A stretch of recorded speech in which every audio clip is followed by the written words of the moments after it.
सनातन धर्म का इतिहास। यह पथ सनातन है। समस्त देवता और मनुष्य इसी मार्ग से पैदा हुए हैं तथा प्रगति की है। हे मनुष्यों, आप अपने उत्पन्न होने की आधार रूपा अपनी माता को विनष्ट न करें। सनातन धर्म, जिसे हिंदू धर्म अथवा वैदिक धर्म भी कहा जाता है, इसका 1,96,08,53,110 साल का इतिहास है। भारत और आधुनिक पाकिस्तानी क्षेत्र की सिंधु घाटी सभ्यता में हिंदू धर्म के कई चिन्ह मिलते हैं। इनमें एक अज्ञात मातृदेवी की मूर्तियां, शिव पशुपति जैसे देवता की मुद्राएं, लिंग, पीपल की पूजा इत्यादि प्रमुख हैं।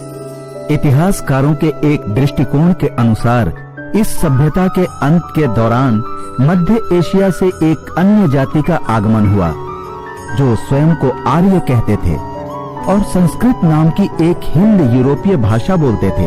एक अन्य दृष्टिकोण के अनुसार सिंधु घाटी सभ्यता के लोग स्वयं ही आर्य थे और उनका मूल स्थान भारत ही था। प्राचीन काल में भारतीय सनातन धर्म में गणपतय, शैवदेव, कोटि वैष्णव, शाक्त और सौर नाम के 5 संप्रदाय होते थे। गणपतय गणेश की, वैष्णव विष्णु की, शैवदेव कोटि शिव की और शाक्त शक्ति और सौर्य सूर्य की पूजा आराधना किया करते थे। पर यह मान्यता थी कि सब एक ही सत्य की व्याख्या है। यह न केवल ऋग्वेद परंतु रामायण और महाभारत जैसे लोकप्रिय ग्रंथों में भी स्पष्ट रूप से कहा गया है।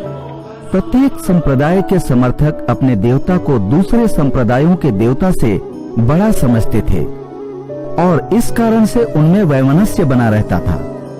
एकता बनाए रखने के उद्देश्य से धर्मगुरुओं ने लोगों को यह शिक्षा देना आरंभ किया कि सभी देवता समान हैं।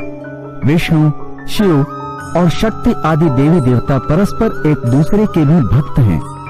उनकी इन शिक्षाओं से तीनों संप्रदायों में मेल हुआ और सनातन धर्म की उत्पत्ति हुई।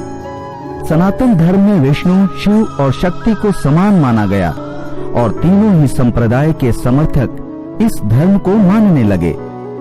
सनातन धर्म का सारा साहित्य वेद, पुराण, श्रुति, स्मृतियां, उपनिषद, रामायण, महाभारत, गीता आदि संस्कृत भाषा में रचा गया है। कालांतर में भारतवर्ष में मुसलमान शासन हो जाने के कारण देव भाषा संस्कृत का ह्रास हो गया तथा सनातन धर्म की अवनति होने लगी। इस स्थिति को सुधारने के लिए विद्वान संत तुलसीदास ने प्रचलित भाषा में धार्मिक साहित्य की रचना करके सनातन धर्म की रक्षा की। जब औपनिवेशिक ब्रिटिश शासन को ईसाई, मुस्लिम आदि धर्मों के मानने वालों का तुलनात्मक अध्ययन करने के लिए जनगणना करने की आवश्यकता पड़ी, तो सनातन शब्द से अपरिचित होने के कारण उन्होंने यहाँ के धर्म का नाम सनातन धर्म के स्थान पर हिंदू धर्म रख दिया। सनातन धर्म हिंदू धर्म का वास्तविक नाम है।